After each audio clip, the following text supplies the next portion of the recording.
Bom dia, igreja. Quantos estão felizes de estar na casa do Pai? Amém. Eu estou muito feliz, muito honrado de estar aqui nessa manhã. Queria louvar a Deus pela oportunidade de trazer a palavra dele mais uma vez. E agradecer ao meu pastor Marcelo, pastor Azali, e a liderança da igreja pela confiança. Amém. Eu sou fruto dessa casa. Eu nasci aqui e é uma honra para mim ministrar na igreja onde eu nasci. Amém? Abra sua Bíblia comigo, Gênesis capítulo 26. Gênesis capítulo 26. A partir do verso 1.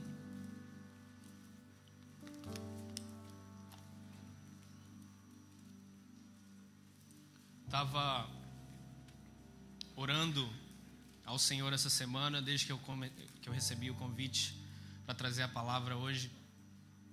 E o Senhor falou para mim que Ele queria falar a respeito de desentulhar os poços.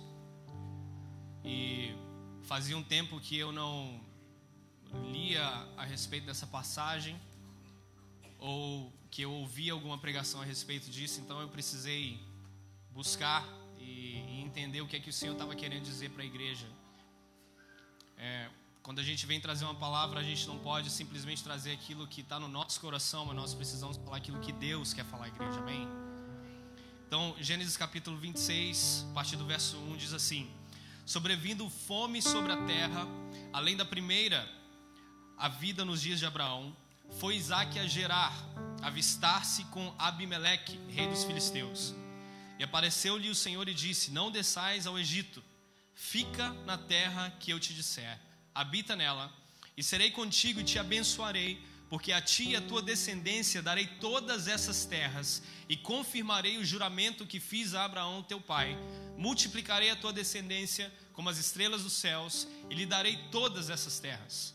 Na tua descendência serão abençoadas todas as nações da terra, porque Abraão obedeceu a minha palavra, guardou os meus mandados e meus preceitos, os meus estatutos e as minhas leis. Isaque, pois, ficou em Gerar. A partir do verso 12. Semeou Isaque naquela terra, e no mesmo ano recolheu 100 por 1, porque o Senhor o abençoava. E enriqueceu-se o homem, prosperou, ficou riquíssimo. Possuía ovelhas e bois e grande número de servos, de maneira que os filisteus lhe tiveram inveja. Por isso entulharam todos os poços que os servos de seu pai haviam cavado nos dias de Abraão, enchendo-os de terra. E disse Abimeleque a Isaque: aparta-te de nós, porque já és muito mais poderoso do que nós. Então Isaque saiu dali e acampou no vale de Gerar, aonde habitou. Verso 18.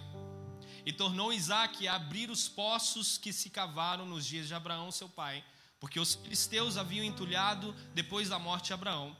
E lhes deu os mesmos nomes que já seu pai lhes havia posto. Cavaram servos de Isaque no vale e acharam um poço de água nascente. Mas os pastores de Gerar contenderam com os pastores de Isaque, dizendo: essa água é nossa. Por isso chamou o povo Ezeque, porque contenderam com ele. Então cavaram outro poço e também por causa desse contenderam. Por isso recebeu o nome de Sitna. Partindo dali, cavou outro poço, e com esse não contenderam, e chamou-lhe Reobote, e disse: porque agora nos deu lugar o Senhor, e prosperamos na terra. Dali subiu a Berseba na mesma noite, lhe apareceu o Senhor e disse: eu sou o Deus de Abraão teu pai, não temas, porque eu sou contigo, abençoar-te-ei e multiplicarei a tua descendência por amor a Abraão meu servo. Então levantou ali um altar, e tendo invocado o nome do Senhor, armou a sua tenda, e os servos de Isaque abriram ali um poço. Verso 33. Ao poço chamou-lhe Seba, por isso Berseba é o nome daquela cidade até o dia de hoje. Ore comigo, amém? Espírito Santo, eis-nos aqui nessa manhã. Nós pedimos perdão pelos nossos pecados e clamamos pelo sangue de Jesus que nos purifica. Nós entramos na tua presença pelo novo e vivo caminho que foi aberto pelo sangue de Jesus. Entramos hoje, meu Pai, no santo lugar e te pedimos: fala conosco. Pai, nós não queremos apenas mais um domingo, apenas mais uma pregação, nós queremos ouvir a tua voz. Eu te peço, Senhor, que nessa manhã eu venha diminuir para que o Senhor venha crescer. que o Senhor venha a ser glorificado nessa manhã. Nós repreendemos, meu Pai, todo espírito contrário a essa palavra e declaramos, Senhor, que a Tua palavra é viva e eficaz. Ela vai falar aos nossos corações e nós vamos sair daqui transformados em nome de Jesus. Pai, eu te peço, Senhor, que aquilo que o Senhor já falou comigo no secreto, o Senhor venha revelar aos meus irmãos aqui em público. Eu te peço, Pai, que em nome de Jesus, nessa manhã, o Senhor nos ensine, Pai, a cavar esses poços, para que fluam as águas da vida, para que fluam as águas do Espírito, em nome de Jesus. Espírito Santo, Tu és bem-vindo nesse lugar.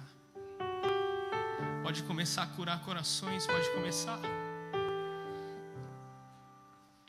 a nos encher, pode começar a transbordar nessa casa.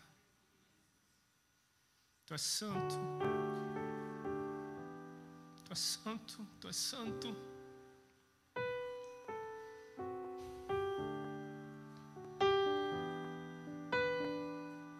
És maravilhoso, Pai.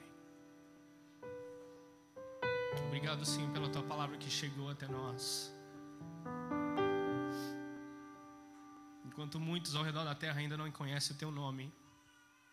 Obrigado pela liberdade que nós temos de Te adorar nesse lugar. Eu te peço, Pai, que em nome de Jesus, nessa manhã, essas cisternas se tornem, meu Pai, poços de água viva. Que venham fluir, meu Pai, para dar água ao sedento, por onde quer que a gente vá, em nome de Jesus. Amém?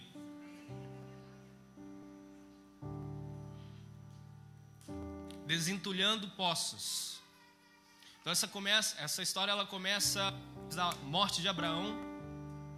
Abraão morre e existe uma fome que vem sobre a terra. Então Isaac, ele não fica naquele lugar de crise. Ele se levanta, ele vai fazer alguma coisa. Nós precisamos já começar a entender algo que Deus está falando aqui. Em tempos de crise não é lugar para a gente ficar quieto. A gente não pode aceitar a escassez sobre a nossa vida quando existe uma promessa de Deus sobre nós e os nossos descendentes. Isaac é filho de Abraão e é o filho da promessa. E a Bíblia diz que o Senhor chega para Abraão e diz: em Isaac se cumprirá a promessa que eu fiz para você, onde todas as nações da terra serão abençoadas. Que a descendência de Abraão ela seria como a areia do mar e como as estrelas dos céus. Então existia uma promessa sobre a vida de Isaac. E quando a escassez chega naquele lugar, ele não fica parado. Ele se levanta e ele vai até um lugar. E o lugar onde ele vai é a terra de Gerá, a terra dos amalequitas. Ele chega a um rei que era aliado do seu pai, amigo do seu pai, que havia feito alianças com seu pai. E é nesse lugar onde o Senhor fala com ele. E a promessa do Senhor, ele recebe uma palavra profética, uma direção, uma ordem, para que ele fique naquele lugar, para que ele não vá ao Egito, que era uma terra que estava prosperando, mas ficasse em Gerá. E a Bíblia fala que Isaac obedece e ele fica em Gerá. Só que acontece um episódio onde o medo toma conta de Isaac, porque Rebeca, sua esposa, era uma mulher muito formosa, muito bonita. E da mesma forma que aconteceu com Abraão, ele mente dizendo que Rebeca é sua irmã. E por isso há uma contenda, há um problema que foi gerado por causa dessa mentira dele, por medo. E Meleque, ele percebe, graças a Deus por isso, que ela era sua esposa e não sua irmã. Ele chama ele e fala: o que você está fazendo? Por que você mentiu para nós? Ele diz: olha, eu temi, eu tive medo, porque ela era muito formosa, e eu tive medo que alguém me matasse para tentar ficar com a minha esposa. E eles se consertam, eles se perdoam. E eu amo a Bíblia porque ela revela não somente o coração, a fé dos grandes homens de Deus, mas também revela a sua humanidade. E muitas vezes isso acontece conosco, a gente comete erros, nós erramos, mas ao longo da caminhada nós precisamos consertar os nossos erros e continuar seguindo em frente. Amém? E é nesse contexto de fome, de habitar numa terra estranha, que Isaac ele decide plantar.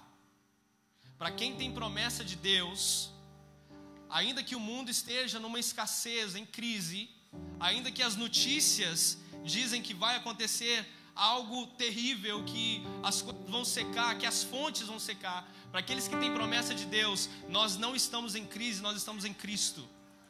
Ainda que o mundo venha a cair, quem segura a nossa vida é o nosso Senhor Jesus.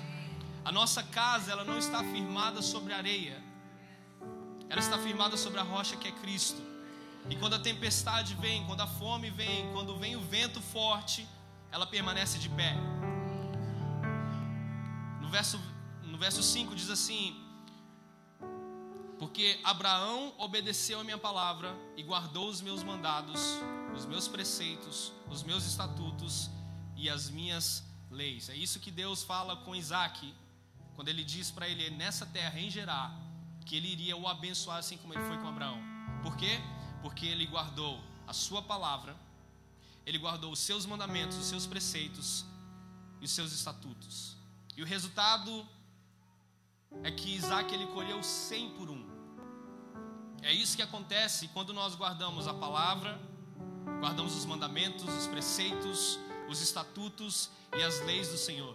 Tudo que você plantar vai prosperar. Nós estamos esse ano no ano de portas abertas e novas oportunidades. E existem posicionamentos que o Senhor está nos chamando para ter, para que essas portas permaneçam abertas, para que essas fontes, esses poços que estão sendo cavados e que o Senhor está nos levando a cavar, nos está dando a direção, cava nesse lugar, faça isso. Existe um posicionamento para que essas águas continuam fluindo. E por que os poços são importantes? Então, cada poço aberto, ele significava o poder e a prosperidade de alguém. Uma terra com poços era uma terra muito mais valiosa do que uma terra que não tinha água. Principalmente naquela época em que não havia encanamento, não havia town water, a água do município chegando até a tua casa. Então era praticamente impossível de habitar numa terra que não tinha um poço, não tinha um ribeiro de água. Então os poços eram questão de vida ou morte. Diga comigo, os poços eram questão de vida ou morte naquela região. Água gera vida. Amém, pastora. Pelo menos a pastora pegou. Então água gera vida, amém? E tudo aquilo que está ao redor dos ribeiros de água, tudo aquilo que está ao redor de um poço de água, vive. Nós precisamos de água para viver. Animais precisam de água, plantas precisam de água. Então água gera vida. O interessante é que os filisteus, eles entulham os poços de Abraão, porque eles tinham inveja, e eles entulham com terra. Diga comigo, com terra. Eles não entulham com lixo, eles não entulham com coisas que foram quebradas e jogadas até lá. Eles entulham com terra. E a terra, na Bíblia, fala sobre carnalidade. A Bíblia fala que Deus, ele criou os céus e a terra, e ele cria o homem do pó da terra. Ele forma o homem e sopra na sua narina o fôlego da vida. Então existe uma batalha entre carne e espírito. Existem os frutos da carne, existe o fruto do espírito. E um dos frutos da carne é a inveja, exatamente o motivo pelo qual eles entulharam esses poços de água de Abraão, que agora era de Isaac. Então o nosso corpo carnal, ele precisa morrer para que flua o Espírito Santo dentro de nós. O nosso corpo, a nossa humanidade sempre vai buscar as coisas da terra, sempre vai buscar o ouro, sempre vai buscar crescer, sempre vai buscar o crescimento pessoal como pessoas. E o Espírito sempre vai buscar o crescimento espiritual, como cristãos, como homens e mulheres de Deus.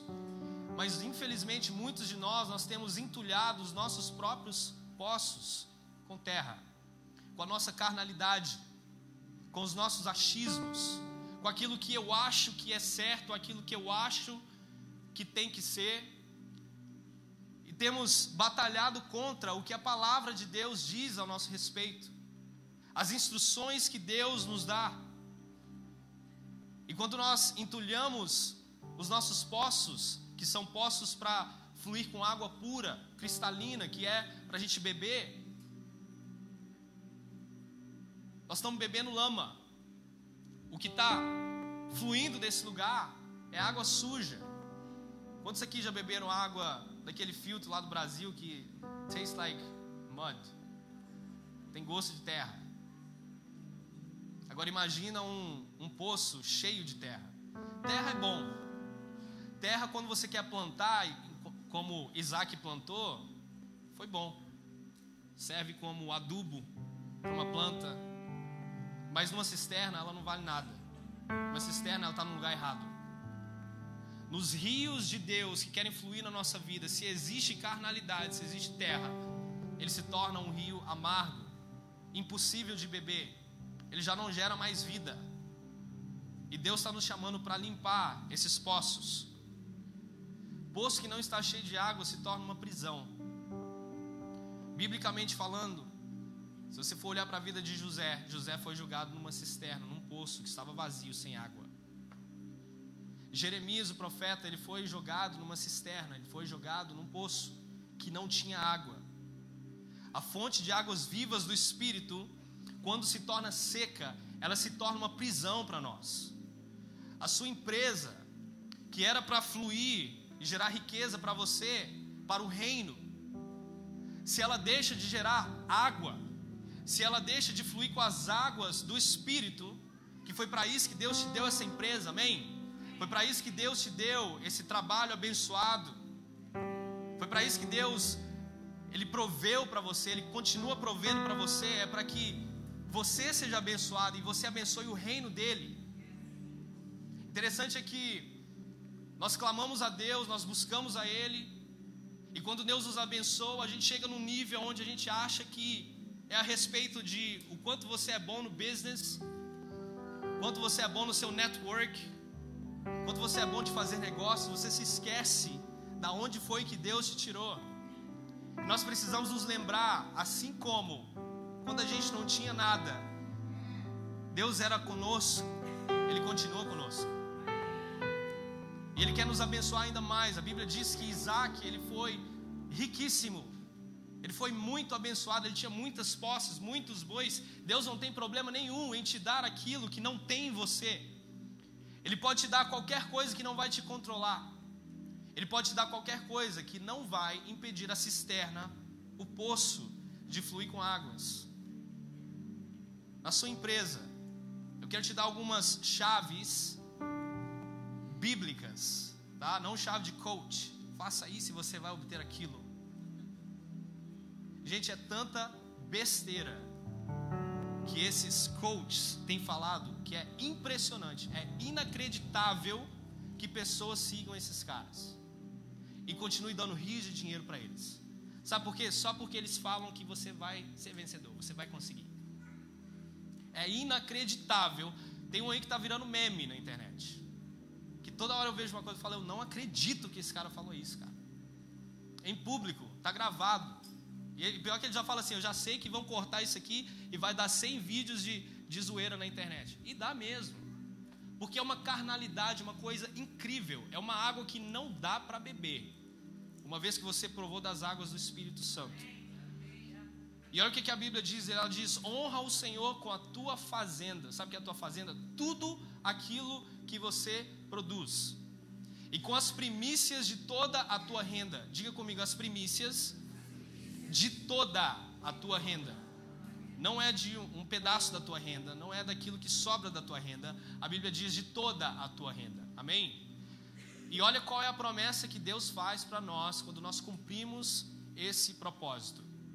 Se encherão os teus celeiros abundantemente e transbordarão de mosto os seus lagares. Sabe o que são celeiros na Bíblia? É o seu bank account, é a sua conta de banco. Celeiros, antigamente não tinha Bank of America, Banco do Brasil. Os celeiros eram um lugar onde você depositava tudo que você produzia. Toda a sua plantação, toda a sua colheita era colocada num celeiro. É o seu banco. É onde você deposita aquilo que você recebeu, a sua colheita. E Deus está falando assim, olha, honra o Senhor com a tua fazenda, com tudo que você tem. Mas não se preocupa, Deus não está querendo o seu dinheiro, Ele quer o teu coração.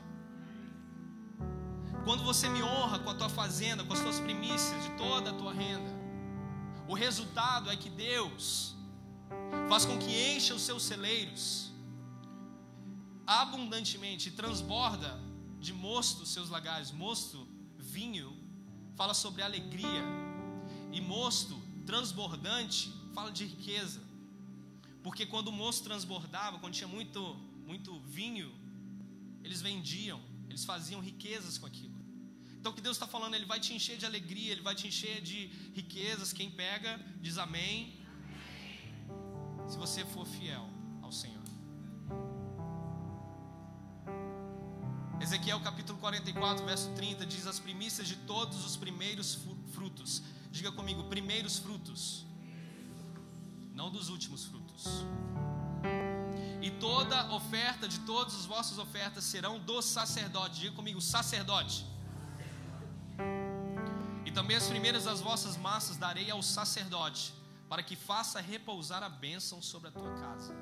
Quero falar sobre primícias. Quantos sabem o que é primícia? Levanta a mão. O que é abaixo da mão? Quem não sabe o que é primícia, levanta a mão. Amém. O pessoal sabe o que é primícia. Glória a Deus por isso. Irmãos, há um tempo atrás quero contar um pequeno testemunho meu, tá? Eu tenho uma empresa e eu tenho certeza absoluta que foi o Senhor que mandou eu abrir essa empresa. Tenho certeza, eu tive várias confirmações. E teve uma época, alguns anos atrás, poucos anos atrás, tá? Que eu comecei a viver uma escassez muito grande. Aí nesse lugar eu falei, mas eu sei que Deus mandou eu abrir essa empresa, o que está acontecendo? E eu sei que eu comecei a analisar a minha vida e ver o que está errado, porque eu sabia que havia um poço ali de águas, mas de repente alguma coisa tinha entrado ali. Eu falei, eu quero limpar esse poço, eu quero entender o que está acontecendo comigo. Se Deus falou que Ele ia me abençoar, eu quero entender por que isso não está acontecendo. Então eu percebi o seguinte: até quando eu era funcionário, vou ser bem vulnerável, bem aberto, porque eu sei que isso vai abençoar vidas aqui, amém? Enquanto eu trabalhava como funcionário, eu tinha um salário na semana, eu tirava 10% daquilo ali, dava meu dízimo, algumas ofertas que Deus colocava no meu coração, ok, meu dízimo sempre era 10%. Depois que eu me tornei um empresário, não é assim que funciona. Quem é empresário sabe o que eu estou falando. Porque eu pegava um depósito de uma casa, depois do depósito você tem que pagar, você tem que comprar material, você tem que pagar o seu funcionário, aí tem seguro, aí tem um monte de coisa que entra. E de tudo isso existe um faturamento, um lucro da empresa. E no meu entendimento, o meu dízimo precisava ser daquilo que sobrava. Aí eu comecei a perceber, porque essa cisterna, esse poço não estava fluindo. Eu comecei a perceber que eu estava honrando os meus funcionários, eu estava honrando a loja de tinta, eu estava honrando o seguro, eu estava honrando todo mundo. E eu dava para Deus o que sobrava. Deus era o primeiro ou Ele era o último na minha vida? Fala para mim. Deus era o último. E a única forma, eu entendi, a única forma de colocar Deus em primeiro lugar é dar o dízimo de tudo aquilo que entra na minha empresa, de tudo aquilo que entra na minha casa. E a minha esposa, eu sempre conversava com ela falava, dízimo é do bruto. Eu falava, França, você não entende, eu não tenho o dinheiro do meu funcionário, eu não tenho o dinheiro do seguro. Eu tenho sim, porque os funcionários são os funcionários da minha empresa. E quando eu decido consagrar a primeira parte ao Senhor, Ele cuida de todo o resto. Deixa eu falar para você, Deus não quer 10% de tudo que você ganha, Ele quer tudo o que você tem. Ele quer a sua vida inteira. Agora, a promessa de Deus, olha só, Malaquias 3:10 diz assim: trazei todos os dízimos à casa do tesouro, para que haja mantimento na minha casa. E depois fazei prova de mim, diz o Senhor dos Exércitos, se eu não vos abrir as janelas dos céus e derramar sobre vós uma bênção tal, que vos advenha maior abastança. Em outras traduções diz assim, você não vai ter nem aonde colocar aquilo que eu vou dar para você. A promessa de Deus, tanto em Provérbios quanto em Malaquias, está dizendo assim: fica tranquilo, porque você nunca vai me dar mais daquilo que eu tenho para dar para você. Fica tranquilo que Deus não precisa do seu dinheiro, Ele é o dono do ouro e da prata, mas você precisa entender que Ele é o provedor da tua vida. Tudo que Ele quer é o teu coração. Ele não quer que o dinheiro tome o seu coração. Irmãos, deixa eu confessar para você, posso falar? Nós fizemos uma aliança com Deus, eu e minha esposa, e a gente se prostrou nesse altar.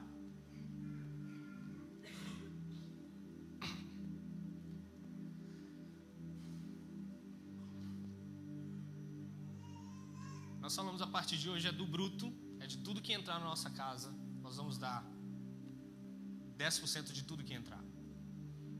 Talvez para você isso é normal, mas para mim foi difícil, mas foi libertador o que Deus fez. Uma semana depois que nós fizemos essa aliança, nós compramos a nossa casa. Eu não estou dizendo que vai acontecer com você exatamente como aconteceu comigo, porque existe um tempo para todas as coisas debaixo dos céus. Deus tem um tempo para a minha vida, um para você, um para a vida do pastor Marcelo, pastor Carlos, pastor Robson, pastor Marcelo Prete, pastor Osali. Mas o que Deus está nos dizendo é que nós precisamos estar prontos para que quando esse tempo chegar sobre a nossa vida, e esse é o ano das portas abertas e das novas oportunidades, nós precisamos estar com esses poços limpos. Depois eu descobri o princípio da primícia, e a palavra está dizendo aqui que a primícia de toda a nossa fazenda, de tudo que nós fazemos, é para ser entregue para o sacerdote. O dízimo você entrega aqui, na casa do tesouro. A primícia é para o sacerdote. Aí eu pesquisei, eu conversei com várias pessoas que dão primícia. Liguei para o pastor Robson, liguei para algumas outras pessoas, e nós chegamos a um entendimento. Vamos supor, no Brasil nós ganhamos um salário uma vez por mês, certo? Então a primícia seria o primeiro dia de todo o mês, 1 de 30. Só que aqui nós não ganhamos salário uma vez por mês. E o que acontece? Nós chegamos a uma conclusão, fizemos uma conta, de que, vamos supor, entra 3 cheques na semana. Amém? Entra 4, 5, 6. De tudo que entra na minha casa, se você pegar 30 e dividir por 1, dá 3%. Vamos supor, pega o seu salário, divide por 30, dá 3%, mais ou menos. De tudo que entra na minha casa, nós damos 10% do dízimo, e nós entregamos 3% para o pastor dessa igreja, que é o sacerdote dessa casa. O pastor não gosta que fala sobre isso, mas eu preciso falar, tá? Nosso pastor não está precisando de dinheiro, tá? Fica tranquilo. Deus não nos chamou para dar esmola. Deus nos chamou para honrar. E Ele tem a sua forma de honrar os seus filhos. Agora, o resultado, irmão, não é que o pastor é abençoado, é que você é abençoado. Você é abençoado. E eu não vou nem te falar dos números do que aconteceu na minha empresa, na minha casa, do tanto que Deus tem nos abençoado. Quando nós compramos a nossa casa, esses irmãos da igreja são meio doidos da cabeça, porque todo dia tinha gente lá comigo, às vezes até 3 horas da manhã me ajudando. Eu fui muito abençoado. Eu não imaginava o que Deus iria fazer, mas a minha casa foi completamente remodelada. Quem conhece sabe o que aconteceu. E eu estou aqui para testemunhar que vale a pena ser fiel ao Senhor, porque nada disso precisava acontecer. Deus não precisava fazer nada disso, irmão. Ele continua sendo Deus e sendo fiel. Mas porque a cisterna, o poço foi limpo, Deus pôde me abençoar. Deixa eu falar algo para você. Deus não vai quebrar os seus próprios princípios. Se você não for fiel aos seus dízimos, suas ofertas, Ele não pode te abençoar. Vou dizer mais uma vez. A bênção financeira, Deus te deu um padrão pelo qual você vem a alcançar. Irmão, a palavra de Deus pega quem quer. Amém? Fica tranquilo, a igreja não está precisando de dinheiro, estamos bem. Amém? Não é por isso que nós estamos falando. O pastor Marcelo não pediu para eu falar sobre isso. Mas você tem uma grande oportunidade de abençoar o Youth Campus. Você tem uma grande oportunidade de abençoar essa casa em tempo de reforma. Amém? Deus vai cuidar de tudo, mas Deus vai usar você. E o resultado disso é que você vai ser abençoado. Então, irmão, Deus está nos chamando para cumprir esses princípios, para que as águas estejam livres para fluir na sua vida financeira. Você nunca vai dar mais para Deus do que aquilo que Ele pode te dar. Ele é o dono do ouro e da prata. Ele faz brotar ouro do chão se Ele quiser. Quando sabe na história de Caim e Abel, que Caim e Abel chegam diante de Deus e eles apresentam uma oferta. Caim oferece uma oferta de cereais e Abel o primeiro fruto de uma ovelha, o primeiro filho de uma ovelha. E interessante que parece que Deus aceitou mais a oferta de Abel porque Abel ofereceu uma ovelha, um animal que tinha sangue, mas não é isso. Tanto é que depois Deus ele requer tanto a oferta de animais quanto a oferta de cereais. Mas não foi o que ele ofereceu, mas como ele ofereceu. Porque a Bíblia vai dizer que Caim, depois de um tempo, trouxe a sua oferta ao Senhor. Pode ler lá. Depois de um tempo. Mas Abel trouxe o primeiro. A primeira parte foi do Senhor. E Deus ainda chega para Caim e fala: por que você ficou entristecido? Só faz igual o teu irmão, aprende com ele, a sua oferta vai ser aceita também. Então Deus está te chamando para que você venha limpar essa cisterna, esse poço, na sua empresa, na sua área financeira, para que ele venha fluir com as águas do Espírito. Amém? No seu ministério, que era para gerar vida para você e para muitos outros, se torna uma prisão se não tem águas. Se não tem águas do Espírito, e você se torna o seu escravo. E quando você começa a ministrar e buscar as coisas que você precisa fazer para servir ao Senhor nessa terra, se o Espírito Santo não está fluindo através de você, você se torna um escravo. E o perigo de se tornar um escravo é que você pode ser facilmente vendido. Vendido por causa do reconhecimento de pessoas, vendido por causa dos aplausos, da admiração e da fama. Deus não nos chamou para isso, irmão. Deus nos chamou para servir a Ele, para ouvir o coração do Pai e traduzir aquilo que o Pai está dizendo para pessoas, para que as pessoas sejam abençoadas, curadas, salvas, libertas. É para isso que o Senhor nos chamou para o ministério. Um tempo atrás, um jovem chegou para mim e falou: pastor, eu quero conversar com você. Pois não?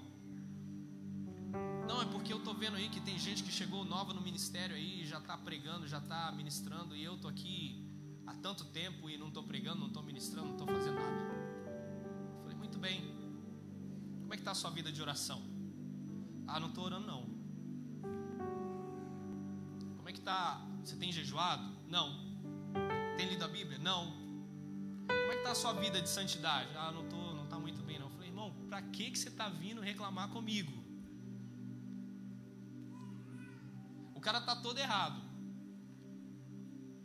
A cisterna está entulhada de terra e quer reclamar com o pastor dele por que as águas não estão fluindo. Deus está nos chamando, irmão, para uma vida de santidade, uma vida pura. A palavra do Senhor vai dizer assim: quem subirá ao monte santo do Senhor?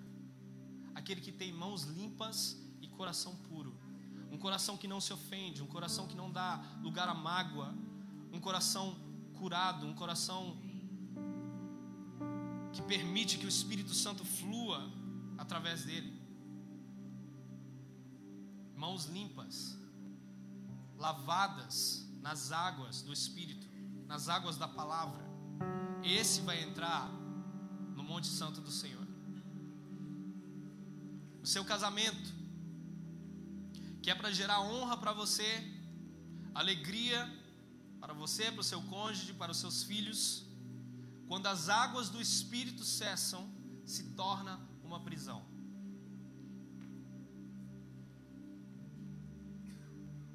E os poços, ele fala também sobre lugar de conexões. Você cria um poço, com certeza pessoas virão até esse lugar pegar água. Eu não sei se você sabe, mas vários casamentos, vários encontros entre homem e mulher aconteceram nos poços. Isaac encontrou sua esposa Rebeca no poço. Na verdade, um servo de Abraão que ele enviou, chegou até aquele lugar, achou uma esposa para Isaac, Rebeca. Essa aqui que nós estamos falando, que era muito formosa, muito linda. Moisés encontrou sua esposa no poço. Jacó encontrou sua esposa no poço. Quem está solteiro aqui, levanta a mão. Quem está solteiro, levanta a mão. Perde a oportunidade não, irmão. Levanta mais alto. Dá uma olhada aí ao seu redor. Não, adolescente não, meu filho. Baixa essa mão aí, calma. Vai com calma. O poço é um lugar de encontro. Sabe qual é o problema? Nós, em vez de estar cavando poço, a gente está criando uma imagem de quem nós somos. E quando as pessoas vêm beber dessa água, é uma água amarga. É uma água que está cheia de terra. Está cheia do nosso achismo, do nosso orgulho. Está cheia daquilo que nós construímos que não é verdade. Então meu conselho para você: cave poços, limpe, desentulhe os poços da sua vida com Deus. E pode ficar tranquilo, irmão, que tanto Isaac quanto Rebeca vão vir a esse lugar. Isaac para as mulheres, Rebeca para os homens. Vamos deixar bem claro isso, amém? Eu quero falar sobre esses poços que foram abertos. Nós lemos a respeito disso, como fases na caminhada cristã, amém? O primeiro poço que Isaac abriu foi chamado Ezeque, que quer dizer contenda. A Bíblia fala que quando ele abriu essa cisterna, abriu esse poço, os amalequitas vieram até ele e contenderam, falaram: não, essas águas são nossas. E é isso que acontece quando nós nos aproximamos de Deus pela primeira vez. Existe uma contenda, existe um atrito entre aquilo que nós aprendemos a nossa vida inteira, aquilo que nós entendíamos como filosofia de vida, aquilo que a minha avó me passou, a minha mãe me passou, aquilo que eu acreditava, aquilo que eu aprendi na rua, e o que a palavra de Deus diz, que às vezes ela entra difícil de engolir, mas é a palavra de Deus, e ela nos instrui, ela nos ajuda a permanecer na caminhada, a ser abençoados, que é isso que Deus quer fazer, amém? É instrução para a nossa vida. São águas que nos purificam, que nos lavam, que nos dão vida. Mas existe um momento na nossa vida onde a gente precisa fazer uma decisão, e essa decisão não é fácil. E os primeiros a se levantar contra nós, a contender contra nós, são aqueles de dentro de casa. Você decide se converter ao Senhor, entregar a sua vida para Ele, entregar tudo para Ele, os primeiros a se levantarem são os de dentro de casa. Conversava com a pastora Rosi na quinta-feira, acho que foi na quinta-feira. Pastora Rosi, sua irmã que está aqui visitando, né? A gente estava falando sobre os cultos de oração que a gente tinha na segunda-feira. E ela estava falando: olha, esse menino era novinho, ele vinha aqui e orava para Deus salvar a família dele, era o único pedido que ele tinha. Eu falava: é mesmo, pastor. Aí eu comecei a contar um pouquinho da minha história, de como eu era um jovem que estava completamente perdido e o Senhor me encontrou. Eu não vou contar meu testemunho hoje, mas é a parte mais lá na frente. Mas aí o Lucas orou por mim, jejuou, e hoje eu estou aqui. Ele.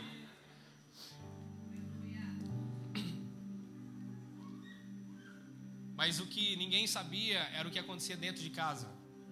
Porque enquanto eu estava nas baladas, nas festas, usando droga, bebendo, estava tudo bem. No dia que eu me converti ao Senhor, eu virei um problema dentro de casa. Estava assistindo um jogo do Atlético, aí o cara ia lá, batia o pênalti, errava. O cara errou o pênalti. Você está falando isso porque você é crente? Eu falei: eu só falei que o cara errou o pênalti. O que eu tenho a ver com isso? Tudo que eu falava era problema. Então não tinha nem diálogo dentro de casa mais. E teve um dia que eu tinha mais ou menos 16 para 17. O Pedrinho meu irmão tinha 5 anos. Eu falava assim: Pedro, vai lá e fala para a mamãe que ir na igreja é muito bom. Fala com ela para deixar você ir comigo, tá bom? Aí, tá bom. Aí fala: mamãe, posso ir para a igreja? Às vezes ela não deixava, mas tudo bem. Um dia a gente veio para a igreja e alguém falou para ele assim, na época de Natal, que Papai Noel não existe. E se a sua mãe é como a minha, ou se você é uma mãe aqui que é como a minha era, a minha mãe é o tipo da mãe o seguinte, cara, quando chegava Natal, a gente ia lá, colocava biscoito creme cracker, copinho de leite para Papai Noel. No outro dia a gente chegava lá, só tava o farelinho do creme cracker, um pouquinho só do leite, porque Papai Noel comeu, bebeu o leite e deixou um presente para nós. Época de Páscoa, tinha patinha do coelho em volta da casa inteira, a gente tinha que correr atrás e achar o ovo de Páscoa. Essa era minha mãe, tá? Aí chega o Pedro em casa, 5 anos, chorando. Eu nem vi, nem sabia o que estava acontecendo. Chorando porque alguém na igreja falou que Papai Noel não existe. Minha mãe entrou no meu quarto completamente, qual é a palavra? Transtornada. Obrigado, muito bom. Como que você deixa isso acontecer? Falaram para o menino que Papai Noel não existe. Vocês acabaram com a vida dele. Aí eu falei assim, eu tenho 2 opções. Ou eu vou defender a igreja, ou eu vou concordar com a minha mãe. O que eu decidi? Vou defender a igreja. Eu falei, mãe, mas Papai Noel não existe. Quando eu descobri que Papai Noel não existia, foi uma frustração muito grande para mim, cara, mas ela me xingou tanto. Ela gritava, ela perdeu o fôlego, ela estava transtornada. Aí chegou o meu pai. Aí na hora que meu pai chegou, ele começou a soltar umas palavras. Fizeram lavagem cerebral na tua cabeça. Você está ficando louco. Você está indo longe demais. Você não é mais meu filho. Ele começou a me bater. Ele deu tanto soco na minha cara que ele cansou. Ele cansava assim. Ele falava, pai, pronto? Eu falei, não vai mudar nada que está acontecendo. Interessante, gente, meus pais são maravilhosos, tá? Quem conhece meu pai sabe que é a pessoa mais doce que existe, engraçado, conta piada, todo mundo ama ele. Piada sem graça, mas as dele tem graça, né? As minhas são sem graça e não tem graça, e eu amo isso. Eles não se lembram desse episódio. Eles não se lembram desse episódio. Mas o primeiro lugar aonde a contenda vai chegar é na sua casa. O primeiro poço que foi aberto representa o princípio da nossa caminhada cristã. Ezequiel representa contenda. O segundo poço é chamado Sitna, que quer dizer inimizade. E é nesse lugar onde você precisa separar aqueles que são seus amigos e aqueles que não são. Aqueles que são para andar com você e aqueles que não podem mais andar com você. Você vai começar a perceber que tem lugares que não são mais para você.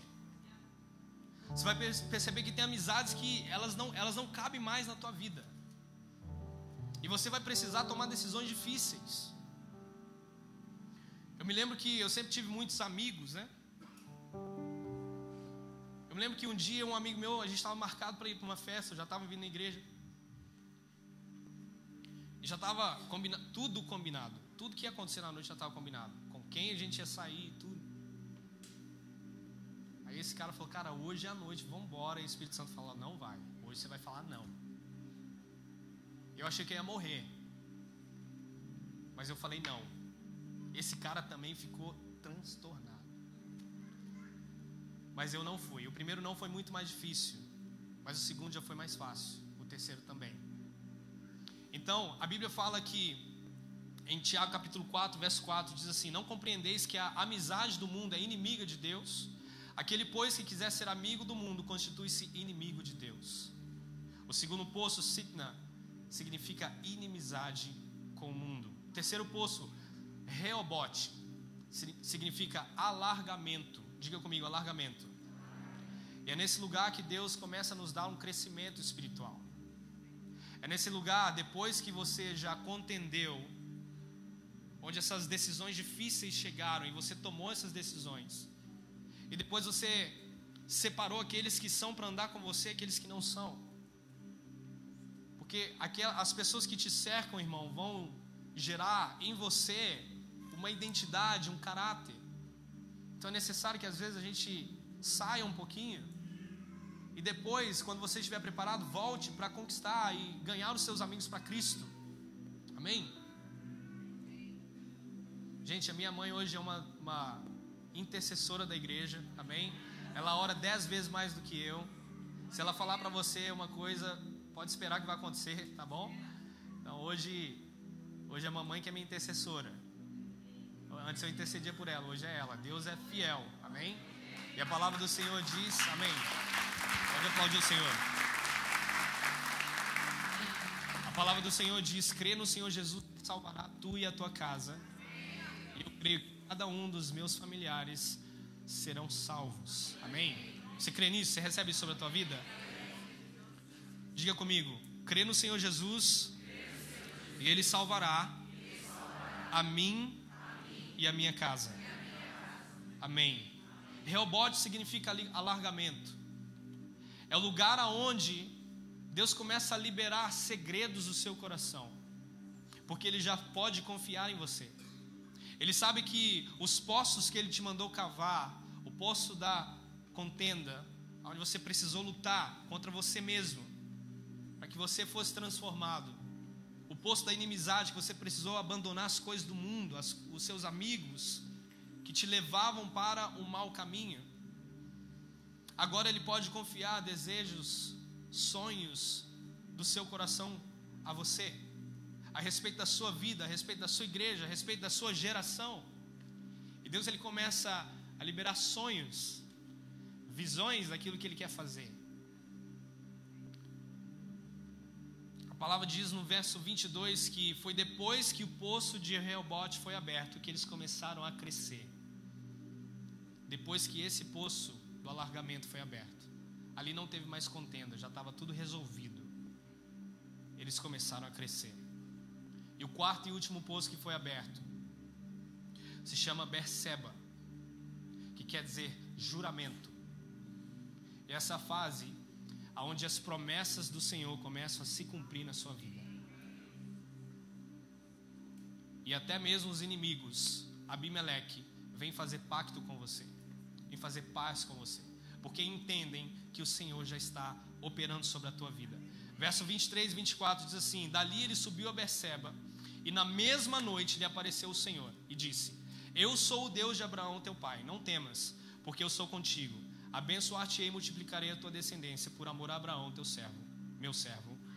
Então levantou ali um altar, e tendo invocado o nome do Senhor, armou a sua tenda, e os servos de Isaque abriram ali um poço. Verso 33 diz: ao poço chamou-lhe Seba, por isso Berseba é o nome daquela cidade até o dia de hoje. Eu quero chamar o time de louvor, amém?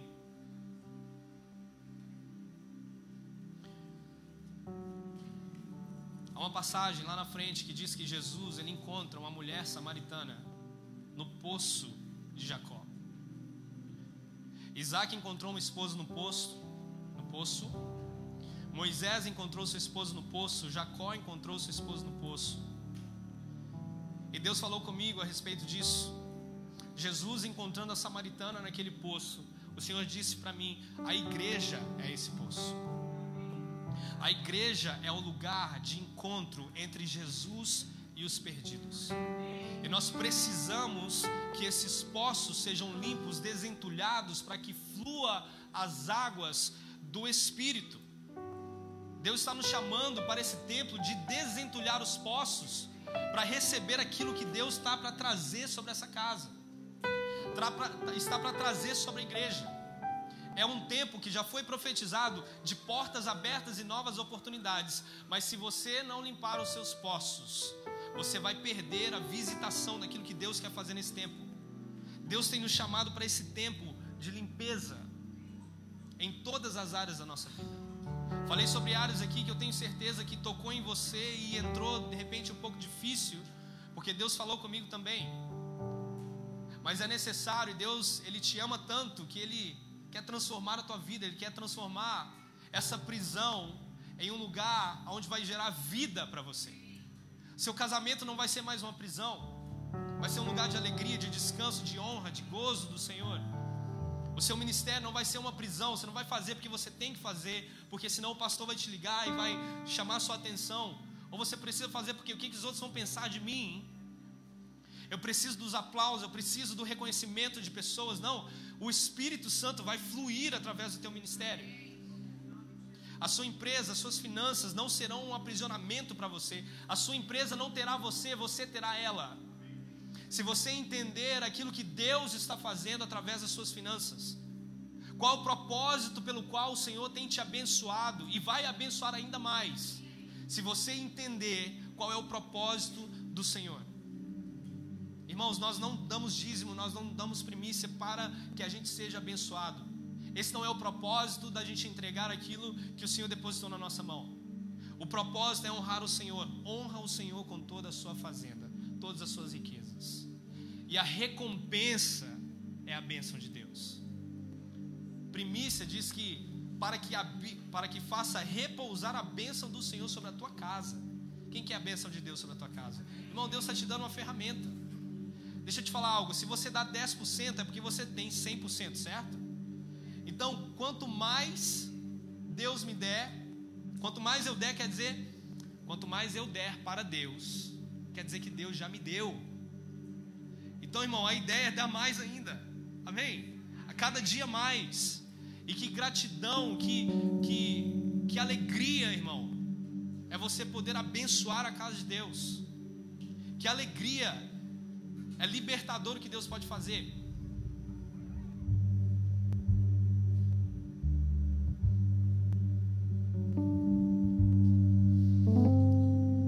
Agora eu quero entrar numa outra área onde Deus tem falado a respeito da igreja sendo esse poço. Fica de pé comigo, amém?